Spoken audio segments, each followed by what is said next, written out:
noite a todos. Boa noite. Faltamos um minutinho lá, mas está na hora, né? Vou fazer a leitura aqui de um versículo aqui um capítulo aqui do Ponte Vivo, pelo Espírito Emmanuel Chico Xavier. Quando a luz. O amor do Cristo nos constrange. Paulo, 2 Coríntios, capítulo 5, versículo 14. Quando Jesus encontra santuário no coração de um homem, modifica-se-lhe a marcha inteiramente. Não há mais lugar dentro dele para a adoração improdutiva, para a crença sem obras, para a fé inoperante. Algo de indefinível na terrestre linguagem transtorna-lhe o espírito, categoriza-o a massa comum por desajustado. Entretanto, o aprendiz do Evangelho, chegando a essa condição, sabe que o trabalhador divino, como que lhe ocupa as profundidades do ser. Renova-se-lhe toda a conceituação da existência. O que ontem era prazer, hoje é ídolo quebrado. O que representava a meta a atingir é roteiro errado que ele deixa ao abandono. Torna-se criatura fácil de contentar, mas muito difícil de agradar.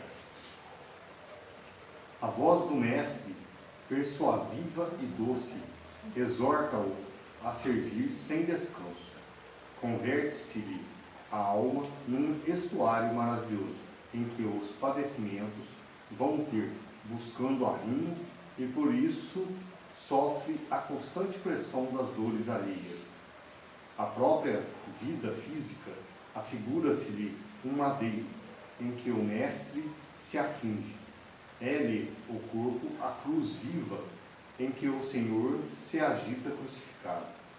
O único refúgio em que repousa é o trabalho perseverante no bem geral. Insatisfeito, embora resignado, firme na fé, não obstante angustiado, servindo a todos, mas sozinho em si mesmo, segue estrada fora, impelido por ocultos e indescritíveis aguilhões. Esse é o tipo de aprendiz que o amor do Cristo constrange, na feliz expressão de Paulo. Vergasta-o a luz celeste por dentro até que abandone as zonas inferiores em definitivo. Para o mundo será inadaptado e louco. Para Jesus é o vaso das bênçãos. A flor é uma linda promessa onde se encontra. O fruto maduro, porém, é alimento para hoje. Felizes daqueles que espalham a esperança, mas bem-aventurados sejam os seguidores do Cristo que suam e padecem dia a dia, para que seus irmãos se reconfortem e se alimentem no Senhor. Vou pedir para o Marcos fazer a prece, a oração da gente.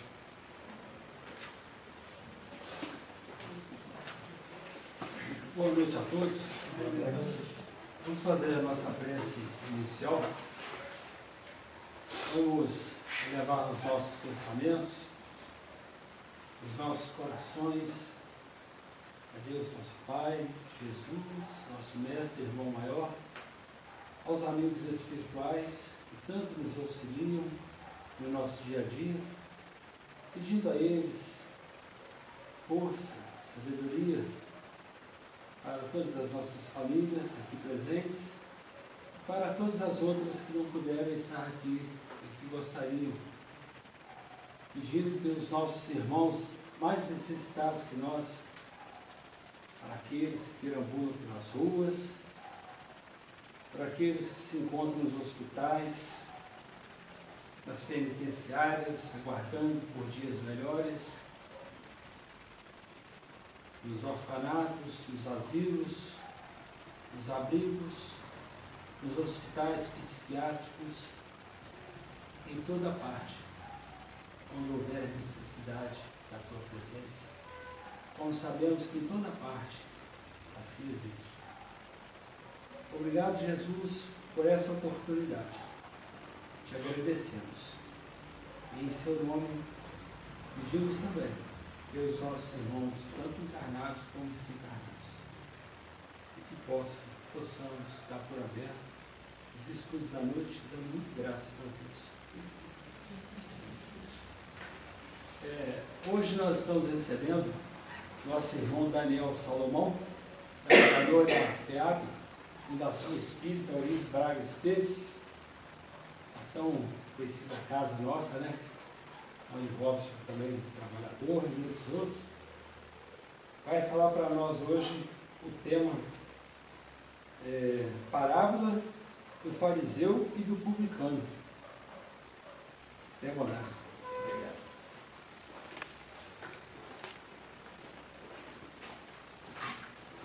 Acho que é melhor. Tá bom? Pessoal, boa noite, né? Boa noite. Nós. Que a gente permaneça com nossos corações abertos, né? Jesus, seus amigos espirituais, com certeza estão aqui, tá? Do seu carinho, suas boas energias, suas boas ideias, né? E a gente agradece a Jesus, né? Por ter acesso a esses exemplos, a esses ensinamentos que Ele deixou para nós. E falando em Jesus, nós vamos falar dele, né? Não tem jeito.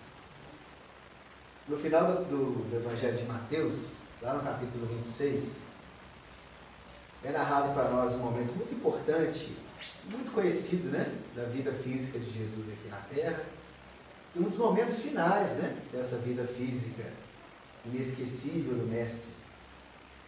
Aquele momento em que Jesus, após a última ceia, onde ele revisou alguns ensinamentos com os apóstolos, né, fez algumas promessas, trouxe algumas recomendações novas, mas após, né, o encerramento dessa ceia, desse último encontro com os discípulos na vida física, né, Jesus convidou a todos eles a que saíssem e fossem até as bases ali do Monte das Oliveiras, mais especificamente para um jardim, que ficaria conhecido como Getsemane.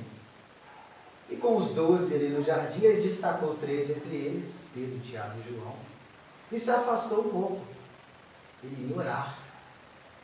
E se afastando com aqueles 3, pediu a eles que vigiassem com ele por alguns momentos. Os 3 ficaram em determinado local, ele se afastou ainda mais um pouco e começou a conversar com Deus, né? Conversar com o Pai. Nessa conversa ficou famosa aquela frase, né? Muitas vezes incompreendida, em que ele diz ao Pai o seguinte, né? Pai, afasta-se possível, afasta de mim esse cálice, mas que não seja como eu quero, mas como tu queres. Muitos entenderam como um momento de fraquejo de Jesus, mas de forma alguma. Pelo contrário, Jesus entendia que se era necessário que ele passasse pelos sofrimentos físicos que viriam, que ele estava disposto a isso. Se entregava, confiava plenamente em Deus. Pois tudo aquilo que ele tinha feito e que seguiria à frente, né, seria importante, seria necessário, se fosse da vontade de Deus. Mas quando ele olha para aqueles 3 que estariam com ele, vigiando e orando com ele, né, percebe que os 3 cochilavam. Jesus vai até eles então e chama a atenção deles. Nossa, mas vocês não podem vigiar comigo nem um minuto. Eles, né, com certeza, acorda, desperta, né? E Jesus diz para ele, né, vigiai e orai, para não cair em tentação. Porque o espírito está pronto, mas a carne é fraca. Ou seja, que vigiemos, que observemos tanto aqueles convites que vêm de fora, como principalmente aqueles que vêm de dentro, né? As nossas más tendências, que a gente observe com muita atenção esses convites, para que a gente não caia nesses maus convites que vão nos levar à infelicidade. E um grande apoio a essa vigilância é a oração, que é o nosso tema principal. Vamos chegar lá. É a oração. E é muito interessante, né? Porque a gente pensa, a gente imagina e entende Jesus como tão próximo do Pai, tão mais próximo que nós em termos de entendimento, né? E mesmo ele se dispunha à oração. Será que nós também não precisamos, né? O próprio Cristo reservava momentos para orar, para conversar com o Pai. E nessa frase ainda ele diz, né? Porque o Espírito está pronto, ou seja, muitas vezes nós temos o conhecimento do que é melhor, temos o conhecimento da lei de Deus. Mas a carne é fraca. Não no sentido de que a culpa dos problemas está no corpo, né? Kardec mesmo vai nos explicar isso lá no livro Céu e Inferno, né? Nos últimos capítulos da primeira parte. Mas no sentido de que, estando encarnados, as dificuldades, os convites, os desejos, os vícios, né? São mais complicados de se enfrentar. Daí a importância, mais uma vez, da vigilância e da oração, de se reservar momentos para conversar com Deus, conversar com a espiritualidade, conversar com Jesus. E olha que coisa interessante, Jesus, como nós sabemos, ele ensinava pelas palavras diretas, né? Por exemplo, ele diz para nós assim: ame o teu próximo como a ti mesmo. É bem direto isso, é um convite direto, explícito e muito simples de entender. Não é tão simples de se fazer, mas é simples de entender. Ou quando nos convidava a amar os vossos inimigos, ou perdoar as ofensas, né? Jesus então dava muitas vezes esses ensinamentos claros e diretos. Mas o que dava autoridade a esses ensinamentos?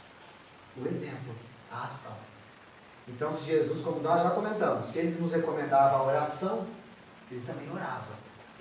Se nos recomendava o amor, em todos os momentos, todas as oportunidades que tinha, né, demonstrava esse amor. E até, olha que legal, em relação ao amor aos inimigos e ao perdão das ofensas, também demonstrava. A gente se lembrar do momento do clímax da vida física de Jesus, né, em que ele está erguido à cruz, diante de todos aqueles, muitos dos que estavam ali, o haviam ofendido, traído, agredido, estavam condenando a morte física. Mas em momento algum Jesus demonstra raiva, ódio. Pelo contrário, ainda pede ao Pai que os perdoe, porque eles não entendiam o que estavam fazendo. Eram ignorantes ainda apenas das leis de Deus. Por isso tinham tomado aquelas ações. Tinham feito que ele tomasse, bebesse daquele cálice, né? Ele se coloca sob a vontade de Deus. Mas havia uma outra forma de Jesus ensinar, que é a que mais nos interessa essa noite, que era através das histórias, né? Do simbolismo, das histórias do dia a dia, do cotidiano do povo hebreu. Então, histórias de pescadores, histórias de comerciantes, de donos de casa, de semeadores, né? De pastores, tantas histórias que nós conhecemos, né? De viajantes. E Jesus, na sua inteligência, muito acima do que a gente compreende, né? E demonstrava essa inteligência como? Colocando nessas histórias simples uma profundidade que até hoje nós não conseguimos alcançar. A gente avança, né? Cada vez que a gente estuda uma parábola, um texto evangélico, a gente aprende mais. Mas não esgotamos ainda, não compreendemos tudo. É aí que mora a grande inteligência desses grandes espíritos, né? E Jesus, sendo o espírito mais evoluído que passou pela terra, demonstra isso ainda com mais propriedade. Nessas histórias, nessas parábolas, Jesus colocou uma mensagem eterna, colocou as leis de Deus. E a gente vai tentando entender. Agora, dentro do nosso tema principal, nós já falamos aqui, que é a oração, Jesus nos contou uma parábola muito importante. Ela não é tão conhecida, mas ela é curta e muito importante, que é essa parábola. O nosso tema é a parábola do fariseu e do publicano. Qual que é a nossa proposta aqui? Nós vamos ler. Depois vamos voltar ao texto para tentar entender um pouco mais, ou pelo menos relembrar, né, algumas das coisas que a gente já sabe. Essa parábola, olha que coisa interessante, ela está no Evangelho de Lucas, no capítulo 18, é apenas lá, só está lá. Mas ela foi colocada por Kardec também nesta obra, importantíssima para nós, né? O Evangelho segundo o Espiritismo. E ela está aqui no Evangelho no capítulo 27, que tem por título Pedi e Obtereis. É um capítulo que tem por tema central a prece, a oração. Por isso Kardec, claro, né, inseriu esse texto aqui. E a gente vai se basear na tradução do texto que está aqui no Evangelho segundo o Espiritismo, tá bom? Então vamos fazer uma leitura inicial, ela é bem curta, tá? Vocês não vão se cansar não. Jesus também disse esta parábola a alguns que punham a sua confiança em si mesmos, como sendo justos, e desprezavam os outros. 2 homens subiram ao templo para orar. Um era fariseu, o outro publicano. O fariseu, conservando-se de pé, orava assim consigo mesmo: meu Deus, rendo-vos graças por não ser como os outros homens, que são ladrões, injustos e adúlteros, e nem mesmo como esse publicano. Jejuo 2 vezes na semana e dou o dízimo de tudo o que possuo. O publicano, ao contrário, conservando-se afastado, não ousava sequer erguer os olhos ao céu, mas batia no peito, dizendo: meu Deus, tem piedade de mim, que sou um pecador. Declaro-vos que este voltou para sua casa justificado, e o outro não. Porquanto aquele que se eleva será rebaixado, e aquele que se humilha será elevado. Fim do nosso texto, bem curtinho. O texto em si são 5 versículos, a parábola são 3. Vocês observam que a parábola é muito curta. Olha uma coisa legal. Toda vez que a gente vai estudar um texto bíblico, principalmente esses textos mais simbólicos, né, como as parábolas, antes de a gente buscar o sentido profundo, a gente tem que entender o sentido literal. Ou seja, o que está acontecendo na história. Se eu não entendo bem o que está acontecendo na história, fica difícil eu dar um passo adiante para entender o que Jesus quis nos ensinar com ela. Então eu tenho que entender o que está acontecendo. Essa história é relativamente simples. Algumas outras parábolas são mais complexas nesse aspecto. Mas essa é relativamente simples. Por exemplo, não. Olha o que ela nos diz. Muito simples. 2 homens foram ao templo orar. Né? Os 2 entraram. Um orou de um jeito. Está aqui a oração dele. O outro orou de outro jeito. No final, Jesus faz considerações. Olha, a oração de um o justificou. A de outro não. Uma oração foi adequada, a outra não foi. Ponto final. Isso acontece na história. Simples. Porém, algumas palavras que aparecem, nós temos que entender. Por exemplo, fariseu e publicano. Jesus não poderia ter contado a história assim? 2 homens foram ao templo orar. O João subiu e orou do jeito tal. O José orou de outro. Ele poderia ter feito assim, né? Mas ele fez uma escolha dos personagens. Ele escolheu que lembrando que é uma história que ele conta, né? Um é um fariseu e o outro é publicano. Isso agrega sentido ao texto. Isso tem um objetivo. A gente tem que entender, então, relembrar o que é o fariseu e o que é o publicano. Né? Então vamos lá, o que eram os fariseus, gente? Os fariseus vêm de uma divisão. E antes disso, no próprio Evangelho segundo o Espiritismo, Kardec se preocupou com esses detalhes.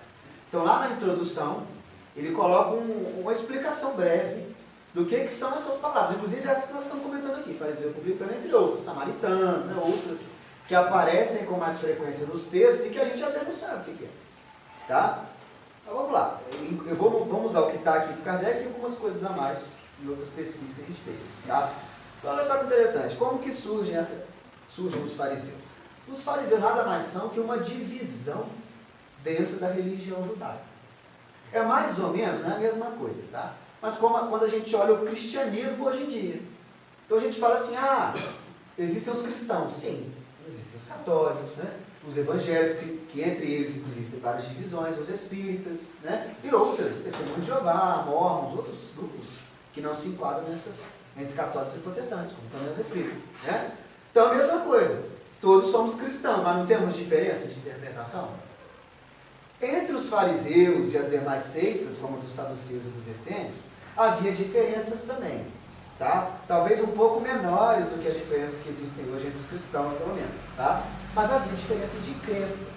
Os fariseus, mais ou menos 200 anos antes de Cristo, eles foram um dos grupos que se revoltou, que se separou do grupo dominante, das classes dominantes da religião judaica. Por que eles tomaram essa atitude? Isso é importante. Porque eles começaram a reconhecer nessas lideranças um desvio da religião judaica. Vocês estão seguindo influências gregas, influências que não são da nossa religião. Então eles se incomodaram com isso e se separaram. A própria palavra fariseu tem essa origem de separação, de divisão. Então olha que coisa interessante. Já bem antes da vinda de Jesus, esse grupo se colocava como os verdadeiros cumpridores da lei de Deus. Eles entendiam a lei de Deus, os outros estavam equivocados. Mesmo que levemente, em alguns momentos, mas estavam equivocados. Eles conheciam a lei. Na época de Jesus, o que a gente vai observar? Um grupo, né, entre os grupos dominantes da religião judaica, que se vestia diferente, tinha comportamentos diferentes, tinha um forte rigor cerimonial, ritualístico que a religião propõe, mas muitas vezes, nem sempre, tinham esse comportamento apenas externamente. Aparentemente eram cumpridores, seguidores da lei de Deus, mas no seu íntimo não eram. E o próprio Cristo, muitas vezes, em debates com eles, deixava isso claro, quando declarava que eles eram hipócritas, que eram sepulcros caiados, que por fora eram pintadinhos, mas por dentro guardavam a podridão. Jesus era muito rígido algumas vezes nesses debates, apesar das questões da língua também que variam, uma coisa que a gente acha rígido, talvez na época não fosse tão rígido, mas enfim, isso não é mais importante. Então Jesus muitas vezes nos debates com os fariseus deixava isso claro: olha, vocês se comportam, se preocupam muito em lavar as mãos, com os rituais, com os horários, com as cerimônias, mas não cumprem a essência, o mais importante da lei de Deus, que nós sabemos o que é. Porém, claro, nós tivemos fariseus que apoiaram Jesus, estiveram do lado de Jesus. Isso é bem interessante. Um deles, que é muito famoso, é Nicodemos, aquele que respeitosamente vai procurar Jesus e recebe dele uma explicação que nós, espíritas, entendemos como da reencarnação. Quando ele diz necessário nascer de novo, questões que a gente já conhece. O outro também que apoiou os cristãos, ele aparece nos Atos dos Apóstolos, aparece também no livro de Emmanuel, que eu vou falar daqui a pouquinho, é o Gamaliel. Era uma das lideranças ali dos fariseus e foi sensível à causa cristã, compreendeu. Esse mesmo livro de Emmanuel vai dizer que ele acaba se convertendo, de certa forma, ao cristianismo depois. Mas tivemos um fariseu, que esse é o fariseu mais importante para o cristianismo, que começa como perseguidor e depois torna o maior divulgador, que é Saulo, depois Paulo de Tarso. Não era um fariseu, era uma coisa interessante, E acabou militando, vamos dizer assim, do lado de Jesus a partir de um certo momento. Do lado não, mas pelo nome, pela mensagem de Jesus a partir de um certo momento. Então, olha só, nós já começamos a entender por que o fariseu está na história. Vocês já começaram a entender. Mas vamos falar do publicano, que aí o entendimento fica completo. Quem eram os publicanos? Olha que legal. O Império Romano, Kardec vai nos explicar. O Império Romano, que dominava toda a região em torno do mar Mediterrâneo, o sul da Europa, e no Oriente Médio, ali o norte da África, O que o Império Romano fazia em algumas regiões? Ele pegava pessoas da própria população, muitas vezes já até de uma certa elite daquela população, e colocava essas pessoas como cobradores de impostos do próprio povo. Esses eram os publicanos. Havia na Palestina. E como que esses publicanos eram reconhecidos ou eram tratados pela sociedade?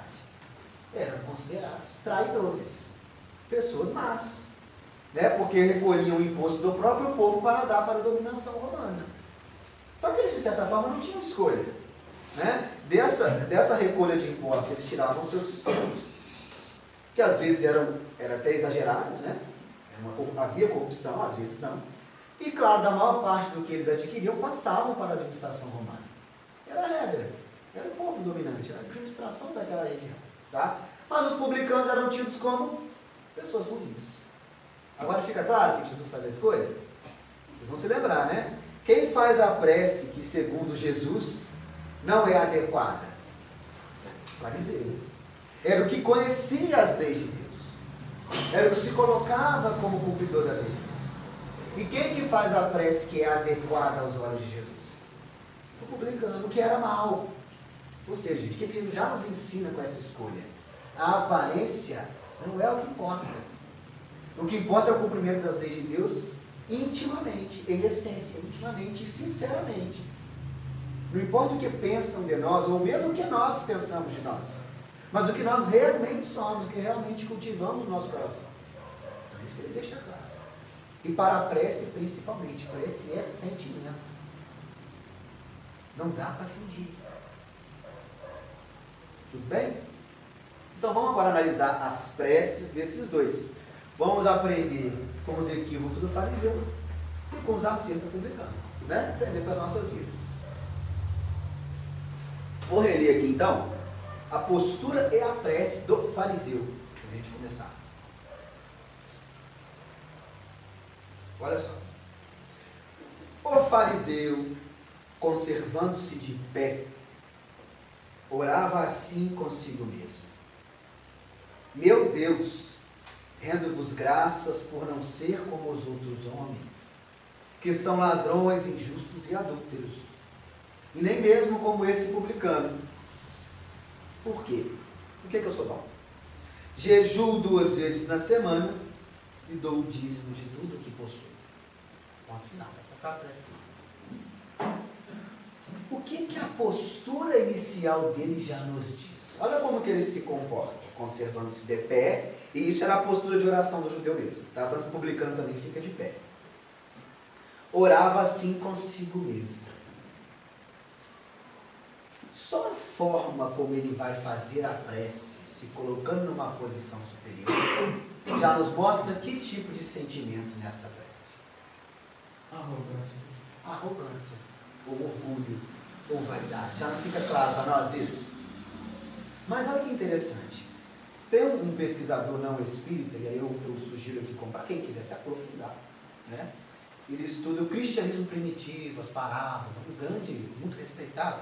Inclusive ele é muito citado pelo Haroldo Dutra Dias, o Haroldo vocês conhecem, né?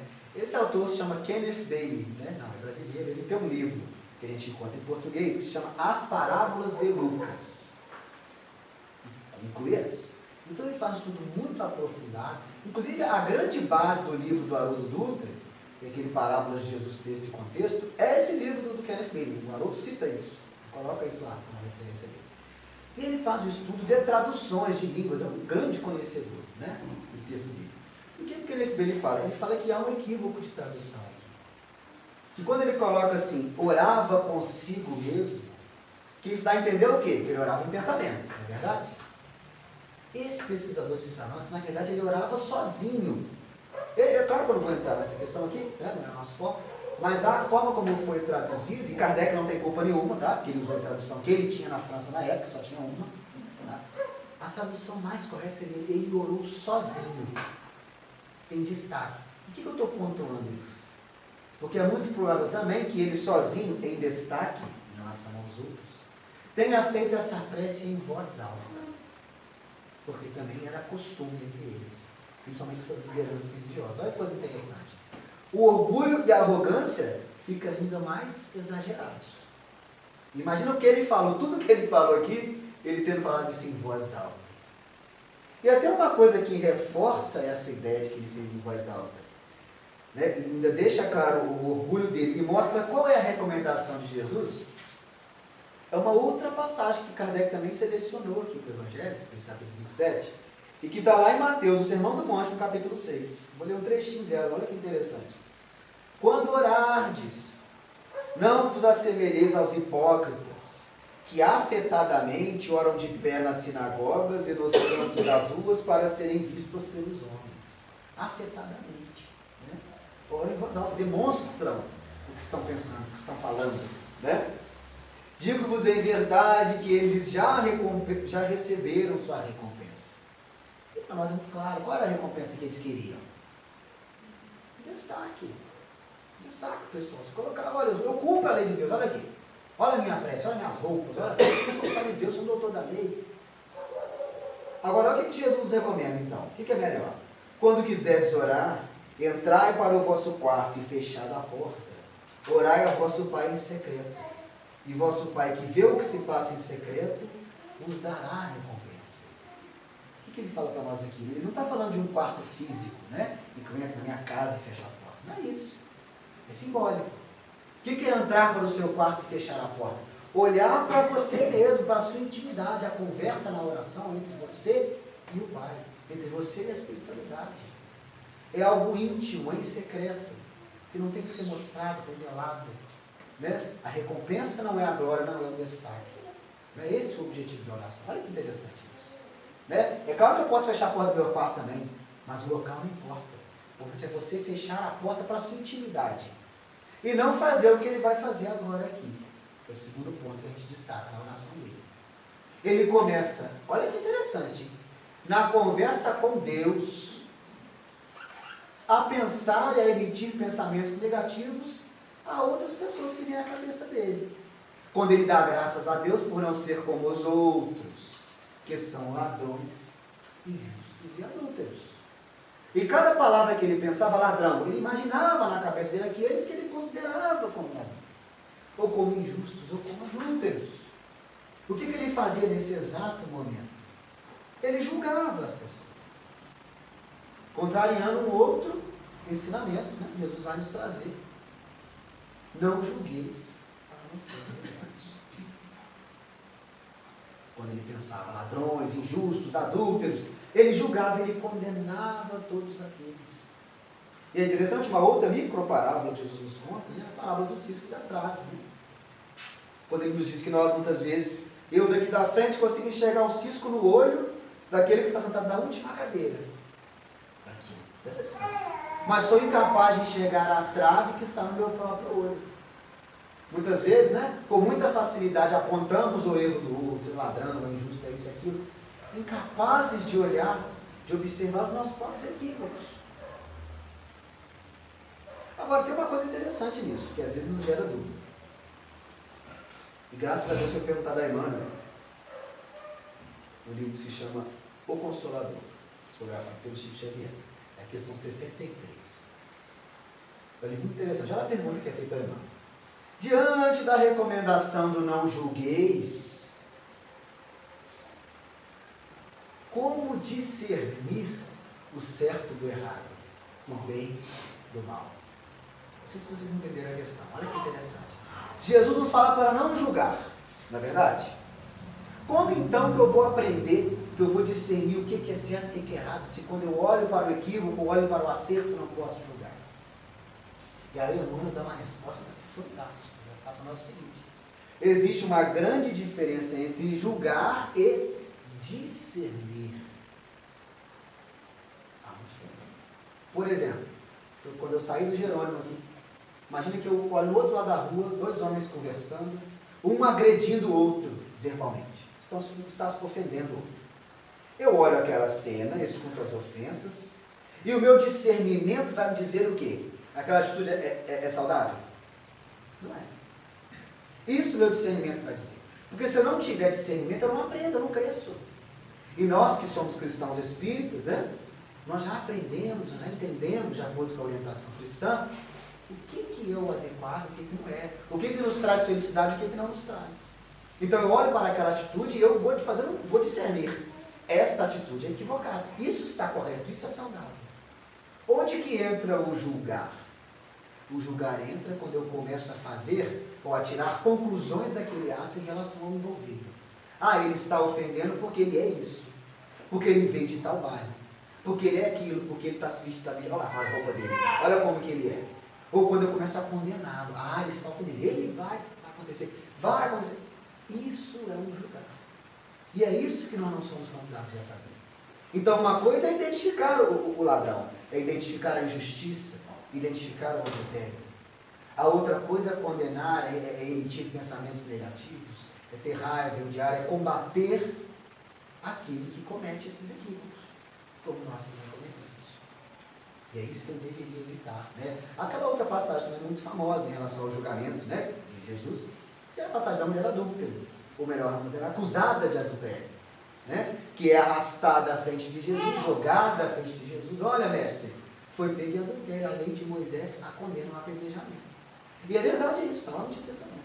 Mas não só adúltero, o adúltero também seria. Tá? Não vou entrar nesse detalhe, não. Esse detalhe é importante, não. É jogado à frente de Jesus, né, para que o mestre a julgue. Olha, mestre, a lei manda apedrejar. O que a gente faz? Nós entendemos que é uma grande armadilha para Jesus. Né? Se Jesus autoriza o apedrejamento, estaria contra a sua lei de amor. Mas se condena o apedrejamento, estaria contra a lei de Moisés. E as testemunhas que estavam ali seriam suficientes para prendê-lo e levá-lo ao julgamento.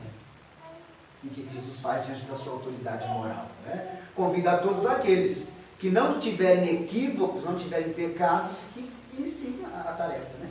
Que atirem a primeira pedra. E ele e a mulher vão observar que todos aqueles, começando pelos mais velhos, segundo Jesus, vão largar as suas pedras e vão se afastar. Jesus olha para ela, olha, cadê aqueles que te condenavam, que te julgavam? A mulher, foram todos embora. Pois é, eu também não te condeno. Vai e não tornes a pecar. Jesus identifica que havia um equívoco na mulher. Olha que interessante. Não tornes a pecar. Ou seja, para ele havia o equívoco. Sabia. Ela se equivocou. Mas não te condenamos. Discernimos, está errado. Mas não te condenamos. Vai e não tornes a pecar. Para a sua própria felicidade. Isso é interessante. Mas tem mais uma coisa interessante na prece do fariseu. Depois dele ofender as pessoas em pensamento, até o publicano, pensamento não, né? Ele falou em voz alta, provavelmente em voz alta. Né? Ele ainda faz uma outra coisa aqui, ó. Ele vai dizer por quê. Que ele é melhor que todos esses, né? Porque ele jejua 2 vezes na semana e dá o dízimo de tudo que possui. Ponto final, acabou. Está tudo bem, Deus. Né? Está tudo bem, Pai. Não sou ladrão, não sou injusto, não tem erro nenhum. Por quê? Porque eu jejuo 2 vezes no dízimo. E aí a gente tem que se perguntar, será que era aí que estava o problema?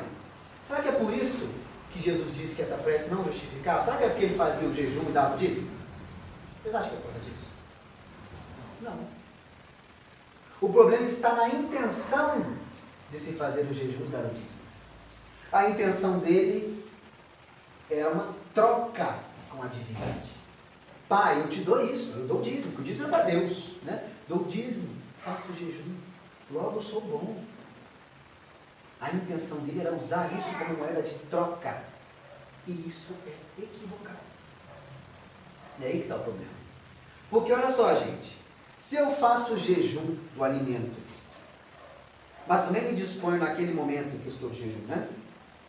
A fazer um jejum dos meus equívocos, dos meus vícios, esse jejum vai ser muito útil para mim. Agora, o jejum apenas da matéria, nesse aspecto, não é necessário. E aí a gente se lembra de uma questão lá do Livro dos Espíritos, na Lei de Adoração, capítulo 2, terceira parte, que é a questão 653, em que é perguntado por Kardec aos Espíritos, é necessária a adoração exterior? Ou seja, para adorar a Deus, eu preciso de manifestações exteriores, materiais. Por exemplo, acender velas, fazer oferendas, fazer jejuns, posturas, ajoelhar, qualquer tipo de postura. Isso é necessário? E o que os Espíritos respondem? A verdadeira adoração é a do coração. Deus, né, agora com as minhas palavras, está nos observando o tempo todo, em todos os nossos atos, em todos os momentos. A hora de adorar a Deus é em todos os momentos, com o sentimento, com o coração. E eles param aí na resposta. Mas Kardec faz no item A da questão uma outra pergunta fantástica. Se primeiro ele perguntou se é necessário, sabe o que ele pergunta agora? É útil a adoração exterior? E essa resposta muitas vezes surpreende até nós espíritas. Porque os espíritos vão dizer que sim. Se não consistir num vão simulacro, ou seja, se não for um fingimento. Olha que interessante isso. Então, nós espíritas não fazemos essas práticas porque entendemos não ser necessário. Mas entendemos que aqueles religiosos que a fazem, né, para eles pode ser útil, se for acompanhado desse sentimento. Vou dar um exemplo aqui. A pessoa que acende uma vela. Lembrando, nós espíritas não fazemos isso. Né? Pelo menos entendemos que não é necessário. Se cada um na sua casa faz, não é problema, né? De cada um. Nós espíritas achamos que não é necessário. Mas imagine que alguém acha, um religioso qualquer, que é necessário acender uma vela para um parente que está doente. Se ele acende aquela vela, mas naquele momento em que ele está diante da vela, ele faz uma oração com um sentimento sincero, aquela vela para ele está sendo útil. Olha que interessante. Mas se eu acendo uma vela para o meu parente que está doente e vou fazer outra coisa, acendi a vela, já caiu. Aquela vela vale para alguma coisa? Não vai para nada. Estão entendendo onde que entra a utilidade? Isso vale para o jejum.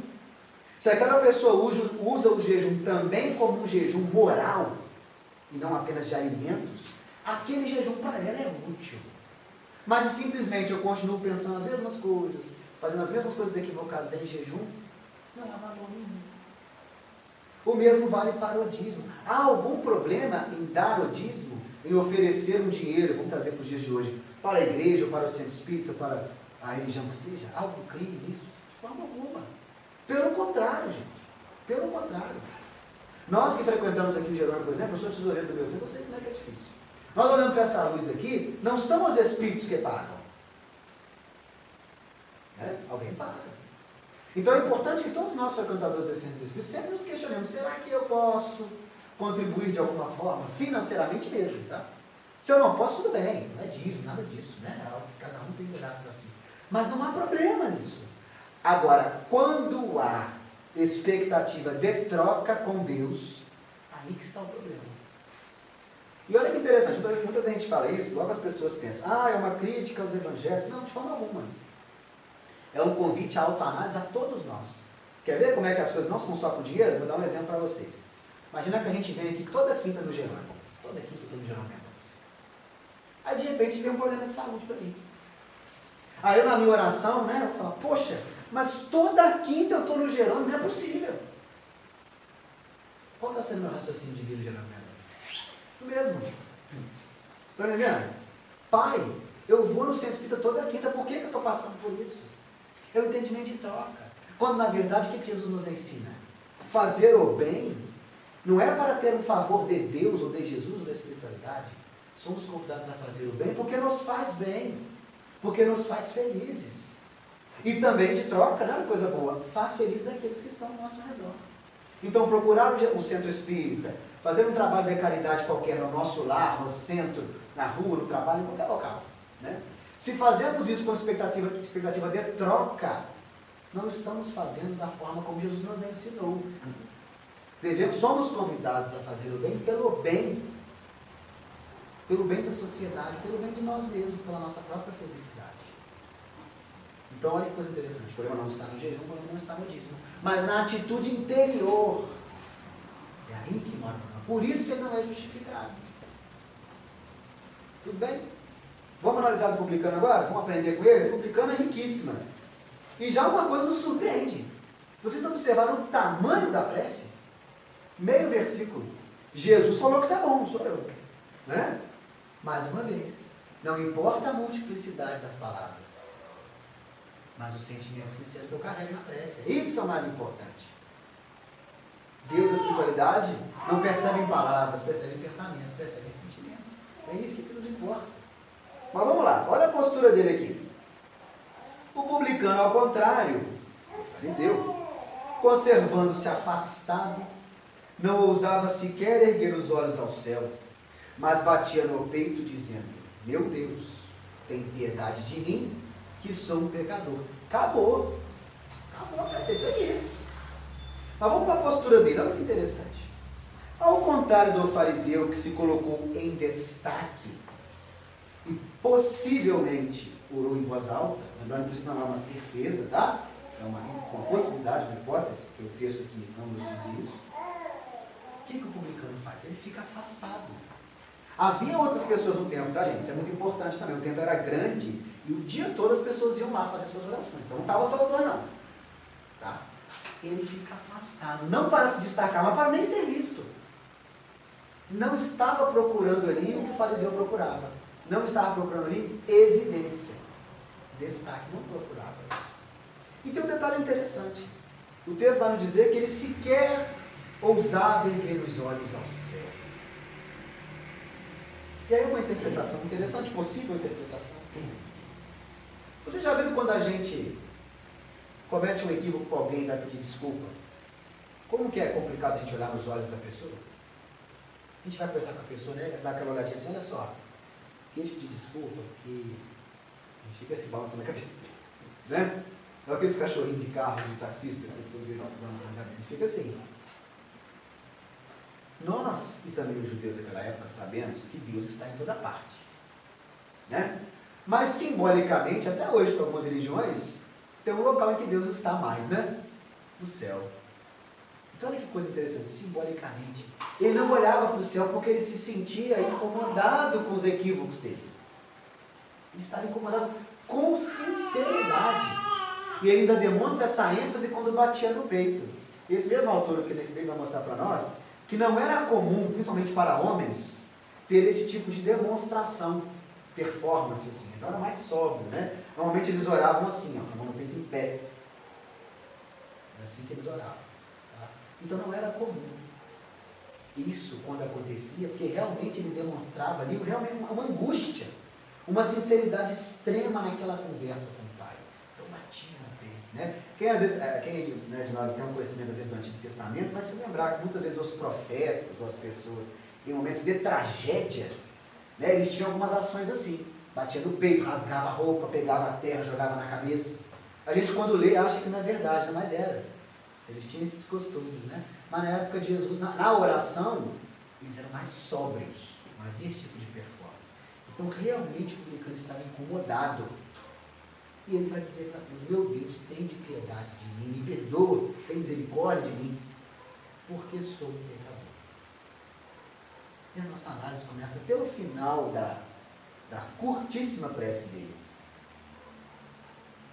Sou um pecador. O publicano se reconhece em pecado, se reconhece em equívoco perante as leis de Deus. E isso é maravilhoso, sabe por quê? Porque para a gente se reconhecer em equívoco, a gente tem que ter a humildade e o esforço de olhar para dentro de nós mesmos.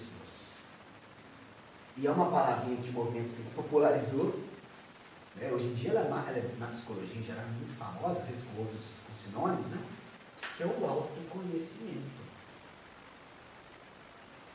Eu não posso, quando eu estou com problema de saúde, né? Eu vou no médico, a primeira coisa que eu quero saber o que é? É o remédio?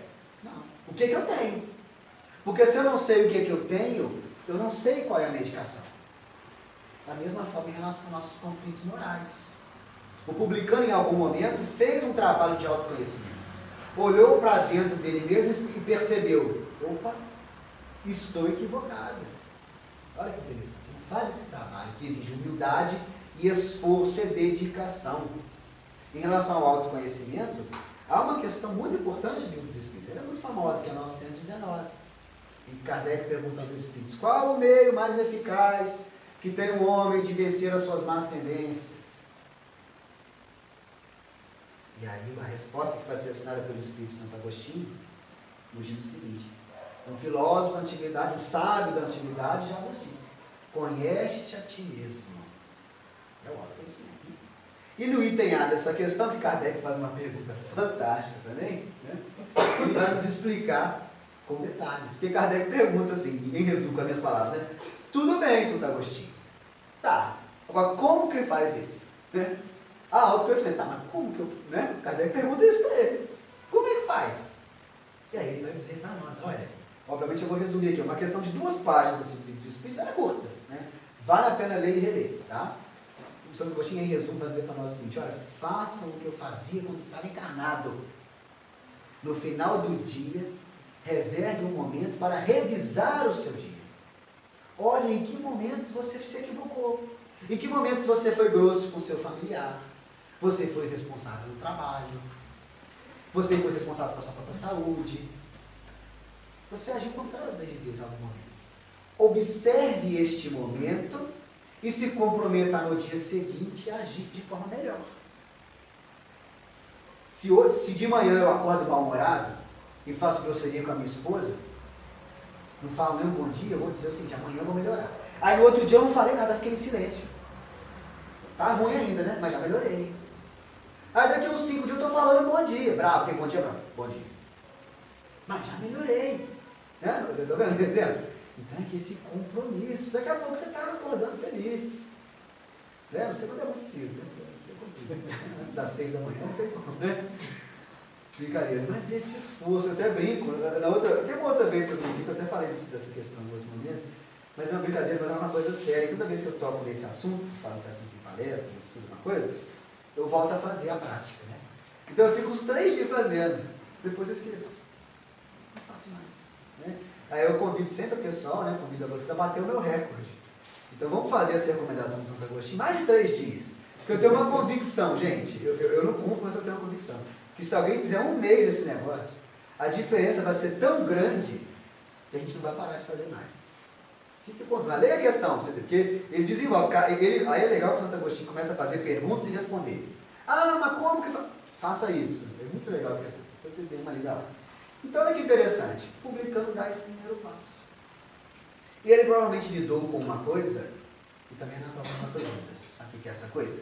E que é uma coisa que ela é bem-vinda, tá? Às vezes nós fazemos uma leitura equivocada. Que é a culpa. Vou explicar. Quando sentimos culpa, estamos dando um passo à frente. Porque já entendemos, já nos incomodamos com o que fizemos. O problema é quando eu erro e não sinto culpa. Então, quando eu sinto culpa, eu tenho que ver nessa culpa uma amiga. Mas onde que está o detalhe? A culpa é uma amiga que me visita, fica comigo 1, 2 dias só, depois ela tem que ir embora. É aí que está o equívoco. Muitas vezes nós recebemos a culpa, agradecemos a Deus. Que bom, Deus, que eu já me sinto culpado. Que bom. Estou incomodado porque eu estou fazendo. Agora, a culpa pode ir embora. Por que isso? Porque se eu fico preso, abraçado nessa culpa, eu também não saio. Eu fico assim, como eu sou ruim, como eu sou mau. Né? Eu não saio daquilo nunca. Então, culpa, venha. Beleza, já me alertou, agora pode ir embora. E é o que o publicano faz. Ele vence a culpa. Por quê? Porque ele vai procurar Deus na oração. Ele entende uma outra coisa que nós entendemos também, né? A misericórdia de Deus é infinita. Não tem erro que não pode ser perdoado. Olha que legal isso. Ele se reconhece em erro. Se ele não conhecesse, se ele não entendesse a misericórdia divina, ele teria ficado na casinha dele ali. Não teria se voltado à prece, porque já se reconheceria em condenação. Mas nós espíritas, e ele também sabia, que não há condenação eterna para Deus. Nem após a morte física, nem antes. Por isso ele, reconhecendo a misericórdia de Deus, ele buscou a Deus. Ele reproduz uma outra coisa que nós somos, né? Aqui nós somos apresentados por Jesus, uma outra parábola. A parábola do filho pródigo. Vamos falar disso, né? Daquele filho que pega e recebe a herança do pai e viaja para um lugar distante, gastando toda aquela herança com coisas equivocadas. Dirige a sua vida ao equívoco. Quando se vê no fundo do poço do sofrimento, né? Porque na parábola fica simbolizado como viver, morar e comer com os porcos, né? Foi um emprego que ele arrumou. Ele cai em si e ele pensa, peraí, até os funcionários do meu pai são mais bem tratados que eu aqui. Eu vou voltar para o pai. Não é nem para pedir para me reconhecer como filho, não, mas pelo menos para me contratar. Olha a humildade do filho pródigo, do filho esbanjador. Né? E ele faz o caminho de volta. Ele faz uma coisa que o publicano fez, que também é muito difícil de fazer, gente, que exige muita coragem de nós. Reconhecer o erro. Porque muitas vezes a gente vai andando para lá, né? A doutrina espírita nos diz, não vai para lá não, cara. Nossos parentes nos dizem, não vai para lá não, eu estou indo. Aí eu meto a cara na parede. Opa, sai da câmera aí. Eu meto a cara na parede. E aí, quando eu tenho humildade, eu falo, poxa, estava errado. Aí eu viro para trás e faço o caminho de volta. Tem coisa mais difícil que isso, gente. Ainda mais quando é público o erro, né? Quando todo mundo sabe. Todo mundo te falou, não faça isso. Aí você não concorda, de repente você, é verdade. Estou sofrendo. Você faz o caminho de volta. Tem que ter muita coragem para isso. Muita humildade para isso. É muito difícil fazer isso. O filho pródigo faz. O publicano faz. Quando o filho pródigo encontra o pai, ele é escorraçado pelo pai. Alguns poderiam dizer, merecia, né? Mas não é. Não é. O pai, que é Deus, é esse Deus de infinita misericórdia, recebe o filho que retorna de braços abertos e manda fazer festa, e põe anel, e dá roupa nova. O que isso simboliza para nós, né? A alegria, a felicidade, né? A felicidade de observar aquela ovelha, buscando outra parábola, né? Da ovelha perdida. Aquela ovelha, mesmo tendo 99 que estão aqui no meu cercadinho, aquela que sumiu eu vou buscar. E quando ela volta, eu, pastor, fico muito feliz, né? É isso que o publicano entende, é isso que ele busca. Olha que coisa interessante. E ele pede a Deus piedade, misericórdia, pede perdão a Deus pelos seus equívocos. E aí tem uma outra questão do Livro dos Espíritos, perto daquela que nós citamos, a 653, né? Que é a 661. E é perguntado o seguinte aos Espíritos: é possível pedir perdão a Deus pelas nossas faltas? Eu posso pedir perdão a Deus pelas nossas faltas? Olha a pergunta interessante. E os Espíritos dizem para nós, olha, Deus conhece os seus equívocos, mas há um caminho, né? Há um caminho para você ser perdoado. Só um. Os Espíritos são muito claros. Mudança de conduta. Olha que coisa interessante. Mudança de conduta. Você está numa conduta equivocada, quer pedir perdão a Deus? Pode pedir. Só tem um jeito de conseguir. Mude de conduta. Deus, me perdoe pelas coisas erradas que eu fiz. Como é que eu consigo esse perdão? Eu não faço mais aquelas coisas. Eu me esforço para não fazer. É o único jeito. Desse jeito eu consigo obter o perdão das minhas faltas. Olha que interessante. Porque o perdão das minhas faltas é também, não apenas, é também um auto-perdão. A questão 614, a primeira das leis morais, ela vai dizer para nós o seguinte, quando é perguntado se a lei natural é a lei de Deus, os Espíritos dizem, o homem só é infeliz quando dela se afasta. Quando nos afastamos da lei de Deus, somos infelizes. Mas aí a gente se pergunta, e Kardec também na questão 621, onde estão escritas as leis de Deus? Essa é famosíssima, né? Na nossa consciência. Quando nos afastamos das leis de Deus que estão na nossa consciência, e delas nos esquecemos, né? Desprezamos, sofremos. Quando busco cumprir essas leis que estão na minha consciência, olha que legal, retorno, volto para o Pai, vou ao caminho de ser feliz, ao caminho da felicidade. Mas há uma outra condição que está incluída nessa mudança de conduta, que é um versículo que a gente muitas vezes fala, como a própria oração do Pai Nosso todo, né? Fala rapidamente, não presta atenção, a gente deve prestar atenção, porque foi a única oração que Jesus nos ensinou. Olha quem que falou, não foi qualquer um, foi o próprio Cristo. E é um versículo que diz o seguinte, perdoai as nossas ofensas, isso falando com Deus, né? Perdoai as nossas ofensas, e eu coloco uma condição, assim como nós perdoamos aqueles que nos ofendem. Quem coloca essa condição? Eu que faço a prece, Pai, perdoe meus equívocos, do jeito que eu perdoo aqueles que me ofendem. Olha que coisa interessante. Há uma parábola, uma outra parábola, nós falamos muita parábola aqui, né? Claro que cada uma delas merece um estudo específico. A gente está citando os pontos que têm mais relação com a nossa abordagem. Há uma parábola que está lá em Mateus 18, essa é mais conhecida, que é a parábola do credor incompassivo. O que essa parábola diz para nós? Havia um rei, né, que tinha que, em determinado momento, resolveu reunir os seus devedores para que pagassem. E um dos seus devedores devia a ele 10.000 talentos. É muito dinheiro. O rei cobrou dele e ele disse, rei, não tem como pagar agora. Tudo bem, então eu quero todos os seus bens, sua mulher, seus filhos, sua família, tudo isso em pagamento da sua dívida, você vai ser preso. Era assim mesmo, tá? Ele se joga nos pés do rei e implora, rei, eu vou te pagar, me dá só um tempo. O que o rei faz? Não dá tempo não, perdoa a dívida dele. Inacreditável, né? Perdoa tudo, tudo bem, você está perdoando. Aí beleza, ele fica muito feliz, volta para a sua cidade, para o seu bairro, que seja. E chegando nesse local, ele encontra um homem que devia dinheiro a ele. Muito pouco, muito menos do que ele devia a ele. Ele cobra desse homem, o homem diz a ele, não posso te pagar.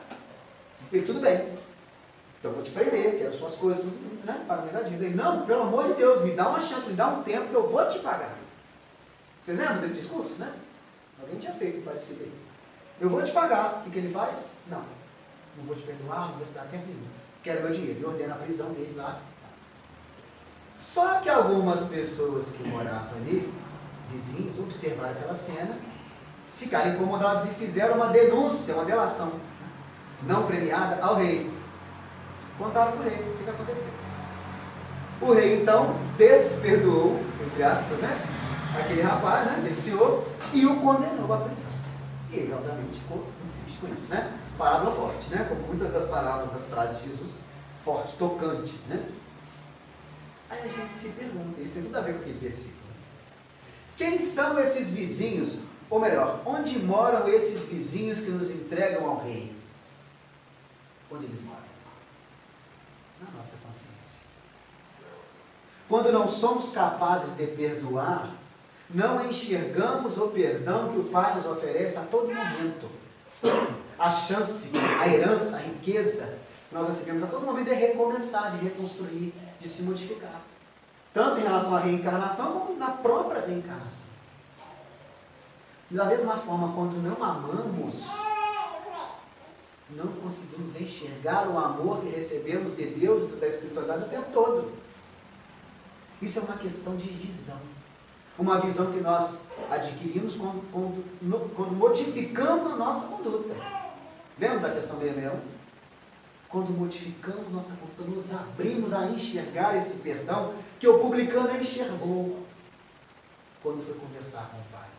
e enxergou naquela conversa uma oportunidade para sair do templo e se modificar. É uma questão de auto-perdão, é uma questão de ação. Se queremos o perdão dos nossos equívocos, que nos modifiquemos é que perdoemos. Se queremos o amor, que amemos. Uma boa noite a todos nós.